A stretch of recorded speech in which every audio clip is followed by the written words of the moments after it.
Good evening. Let's begin with what we know and only what we know, because tonight the facts themselves carry weight and they do not need embellishment. Earlier today, the President of the European Council, Antonio Costa, made an announcement. It was brief, it was formal, and it was unmistakably serious. Costa said that the leaders of all 27 member states of the European Union will convene an extraordinary meeting this week. Not a routine session, not a regularly scheduled gathering, an extraordinary meeting. The reason for that meeting, as Costa explained, is the escalating pressure campaign by US President Donald Trump to acquire Greenland. Those are the words used. Escalating pressure campaign. There are moments in international affairs when the language itself signals a shift. And this is one of those moments. Because the European Union does not convene extraordinary meetings lightly. It does not summon all heads of state and government without cause. And it does not do so in response to developments it considers minor or speculative. Costa characterized the developments prompting this meeting as significant. That was his word. Significant. Now, pause there for a moment, because when you hear that the heads of all 27 EU member states are being called together, the instinct is to ask what exactly is about to be decided, what policy will be debated, what line will be drawn. But here is the notable thing. No details were released about specific agenda items for the session. None.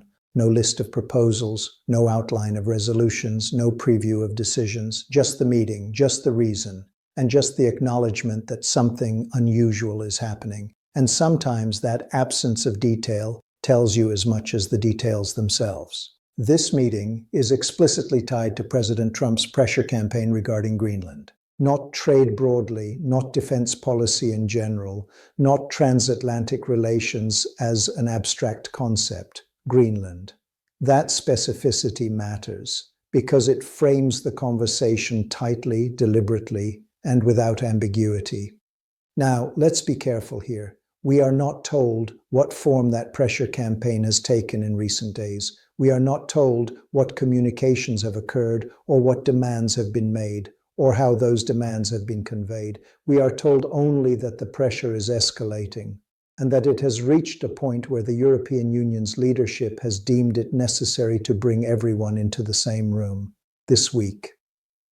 That timing matters too. An extraordinary meeting implies urgency. It implies that waiting for the next scheduled gathering was not acceptable. It implies that the matter could not be handled quietly, bilaterally, or at a lower level. Instead, it required the attention of every leader collectively.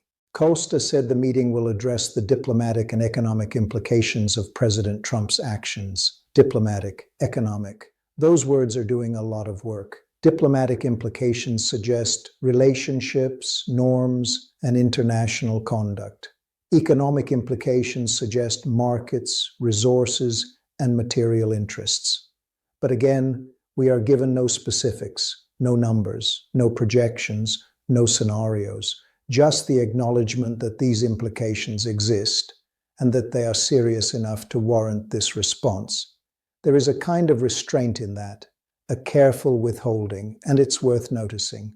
In moments like this, restraint can be a signal of deliberation rather than uncertainty.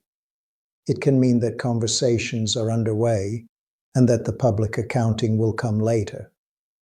Or it can mean that the act of convening itself is the message. There is a quote that comes to mind, something that feels almost whispered rather than declared. This is not nothing. It doesn't add information, it doesn't predict outcomes, but it captures the tone.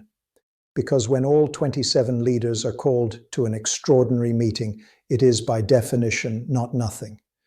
The European Council President did not describe the developments as alarming or unprecedented or dangerous. He chose the word significant. That choice matters too. Significant is measured, it is factual, it is hard to argue with. And in the world of diplomatic language, it leaves room for gravity without drama. The meeting will take place this week. That is all we are told about timing. Not a date, not a location, not a duration, just this week. And in international terms, that is soon. So here we are at the opening of this situation with a clear set of knowns and a wide field of unknowns. We know who called the meeting, we know who will attend, we know why it is being convened, and we know what broad categories of implications will be discussed. What we do not know is what will happen inside that room. And perhaps that is exactly where this begins. As one quiet line might put it, everyone has been asked to show up. So let's continue carefully with what this extraordinary meeting is responding to. Not speculation, not inference, just the facts as they have been presented. The European Council President was explicit that the catalyst for this meeting is President Donald Trump's escalating pressure campaign to acquire Greenland. That phrase appears again because it is the central fact. Everything else flows from it, an escalating pressure campaign. Those words are precise and they are chosen. They tell us that this is not a single statement, not an isolated comment, not a one-off expression of interest. Escalating means ongoing. It means cumulative. It means something that has progressed to a higher level than before. And pressure campaign implies intent. It implies effort. It implies action directed toward a specific outcome. The outcome, as identified, is the acquisition of Greenland. Now pause again, because the European Council President did not say discussion. He did not say proposal. He did not say conversation. He said pressure campaign. And when leaders use that phrase, they are signaling that what is happening is being experienced, not merely observed.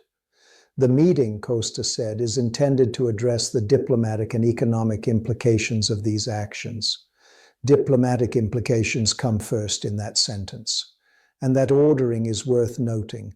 Diplomatic implications suggest that relationships between governments are affected, that established channels are under strain, that expectations about conduct between allies or partners are being tested. Economic implications follow. And again, we are not told what those implications are. But the inclusion of economics signals that this is not viewed as a symbolic matter alone. It has material dimensions. What is striking here is the absence of elaboration. No examples are given, no scenarios are outlined, no language is used to frame the implications as hypothetical or distant. They are simply acknowledged. And in official communications, acknowledgement is often the first step before articulation. Costa did not release details about the agenda. He did not preview debates. He did not describe what outcomes might be sought. That silence is not accidental, because when 27 heads of state and government are summoned, the act of summoning itself becomes part of the message. It signals unity of concern, even before unity of response, and that unity begins with the decision to meet. This is not a meeting of foreign ministers, not a meeting of ambassadors, not a technical working group. This is the leaders themselves. That matters because leaders carry mandates. They speak for governments in full. They authorize direction, not just discussion. The European Union, as a body, operates through layers. And this meeting skips directly to the top layer. Again, no conclusions are announced in advance. But the structure of the response tells us something about the weight being assigned to the situation. Costa described the developments as significant. We return to that word because it anchors everything else. Significant does not mean catastrophic. It does not mean irreversible. It does not mean hostile. But it does mean meaningful. It means consequential. It means worthy of collective attention at the highest level. And here is where the restraint becomes even more notable.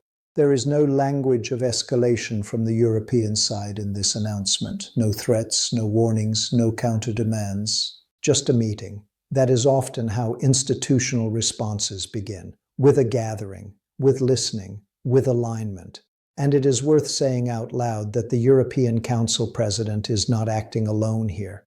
Calling an extraordinary meeting requires consensus among member states. It requires agreement that the issue cannot wait. So while we hear one voice making the announcement, the decision behind it is collective. All 27 leaders will attend. That is not optional attendance. That is full attendance. And that fact alone tells us that this is not being treated as a niche issue affecting only a few countries. It is being treated as a matter for the entire Union. Greenland may be geographically specific, but the implications as framed are not. Diplomatic implications for one member state are diplomatic implications for all. Economic implications ripple. And again, we are not told how those ripples might move, only that they exist.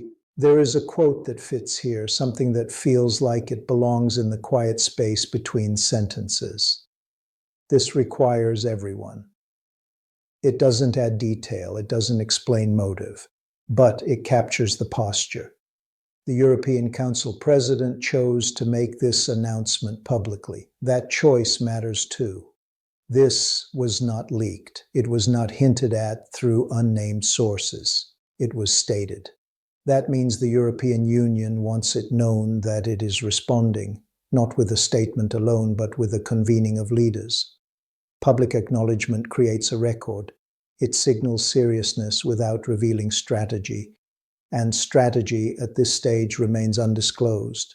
No details were released about specific agenda items.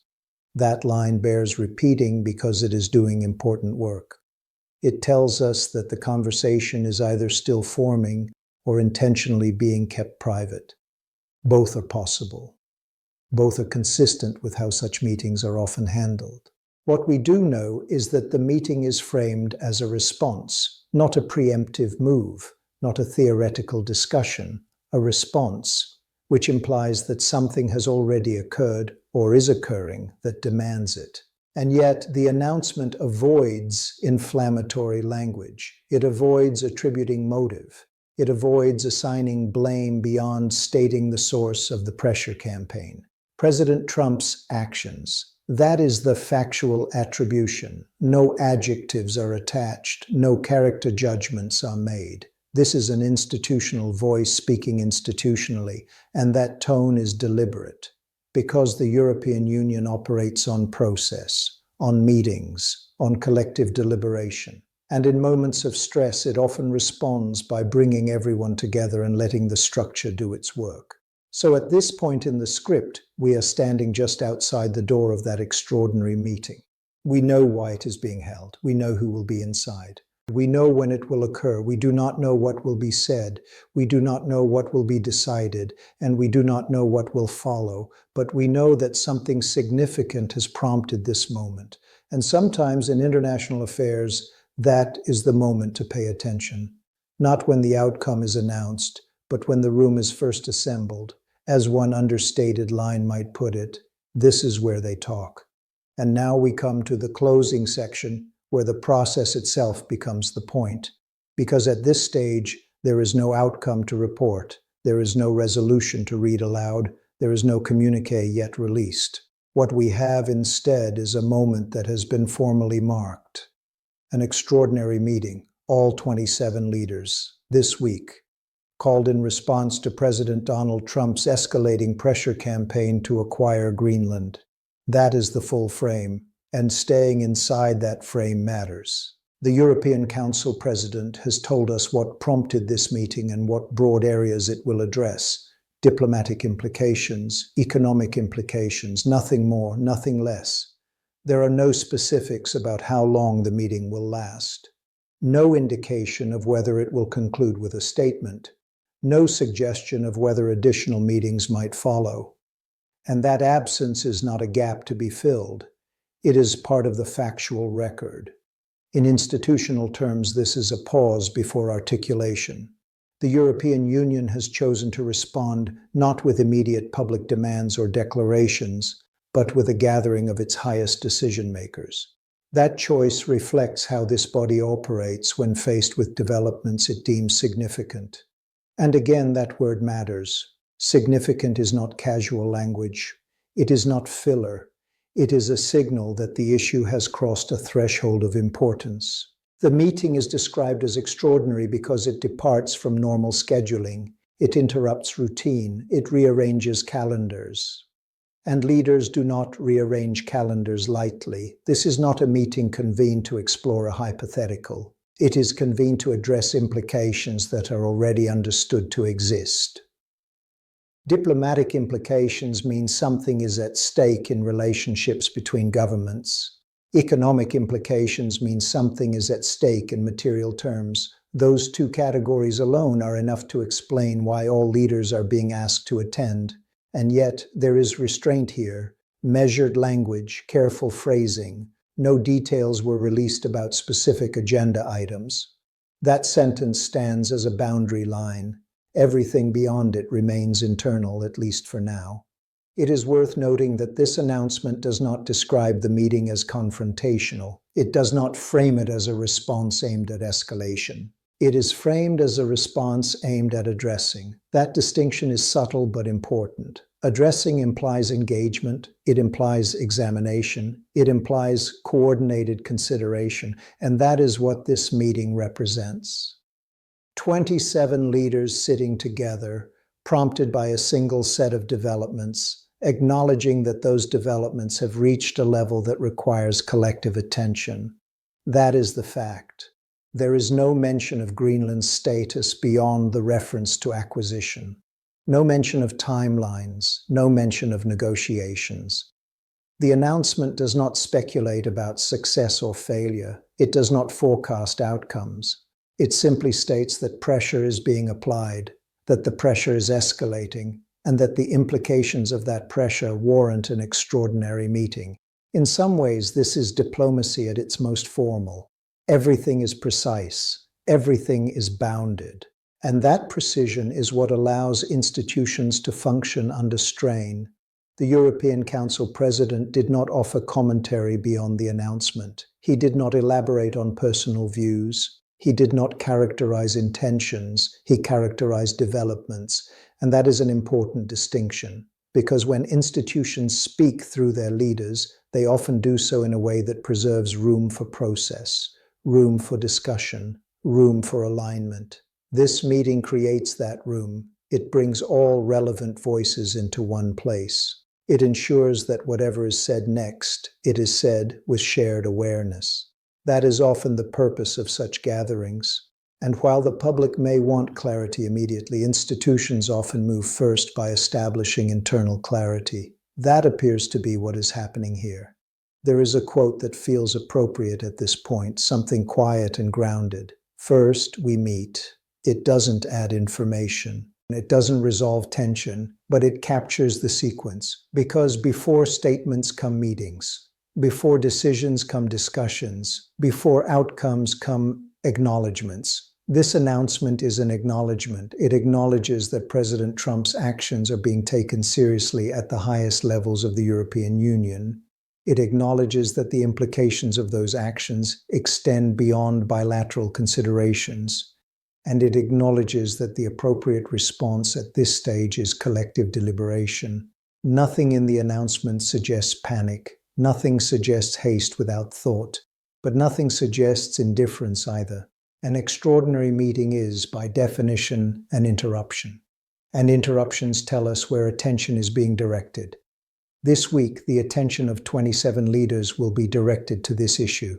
That is the fact that matters. What happens inside that meeting room will eventually emerge in statements, decisions, or further actions. But those are future developments, and they are not part of the record yet. What is part of the record is the decision to convene. And in international affairs, that decision alone can signal a shift. It signals that something has moved from the background to the foreground, from the periphery to the center. It signals that this is not being handled quietly or individually, but collectively and visibly. And that visibility is intentional. The European Union wants it known that it is engaged, that it is attentive, that it is responding through its established mechanisms. No more detail is required to understand the significance of that choice. So we end where we must end, with the facts as they stand. An extraordinary meeting, all 27 EU leaders, this week, called in response to President Trump's escalating pressure campaign to acquire Greenland, aimed at addressing diplomatic and economic implications. No agenda released, no outcomes announced, just the meeting. And sometimes that is the headline. As one final understated line might say, they are all coming.